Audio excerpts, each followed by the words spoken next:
By his own estimation, Joey Votto has slowed in his old age. He figures he was much more physically gifted 7 years ago, when he won his first Lou Marsh Trophy as Canada's top athlete. He's 85 or 95% of that player now. Back then, while still spry, Votto could swing as hard as he liked, as much as he liked, and still leap from his bed the next morning. Story continues below advertisement. Now I just can't do that, Votto said wearily on Tuesday. But that's alright. If Votto's decline is the baseline for all human beings, we will have to adopt Logan's Run rules. Everyone gets purged at 30. Because in his dotage, 34, Votto still managed to put up one of the great statistical seasons in the history of baseball. In recognition of that accomplishment, he won his second Lou Marsh on Tuesday, outstripping cross-country skier Alex Harvey, curler Rachel Homan, freestyle skier Mikkel Kingsbury and NHLer Sidney Crosby.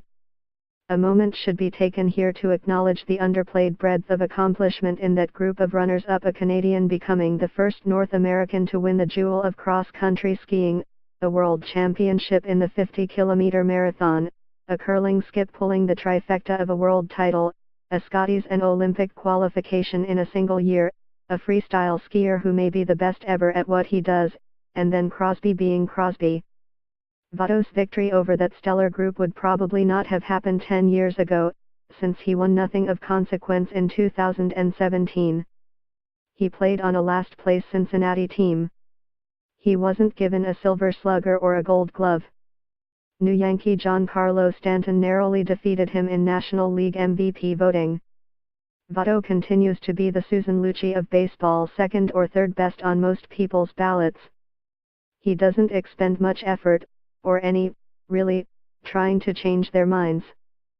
Votto has the air of a particularly conscientious high school math teacher, painfully thoughtful, always circling back to clarify himself, leery of giving offense and therefore not willing to say much at all.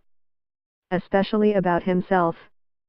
Story continues below advertisement.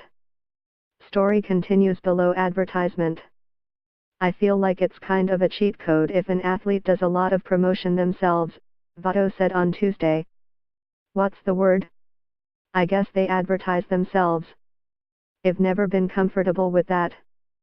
He muddled around for a while longer, trying to sharpen his thoughts, and then stopped abruptly with, I don't know how to continue that question.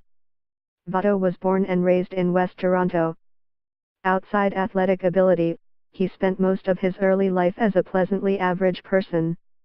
He got a scholarship to an unremarkable American college, was drafted in an unremarkable spot, 44th, was a largely unremarkable minor leaguer, briefly became an unremarkable major league regular, and then took off. Only when it really started to matter did Votto begin separating himself from his peers. With one dip owing to injury, Votto has been close to the most consistent hitter in baseball over the past 8 years. What he does best is the thing that matters most: he gets on base.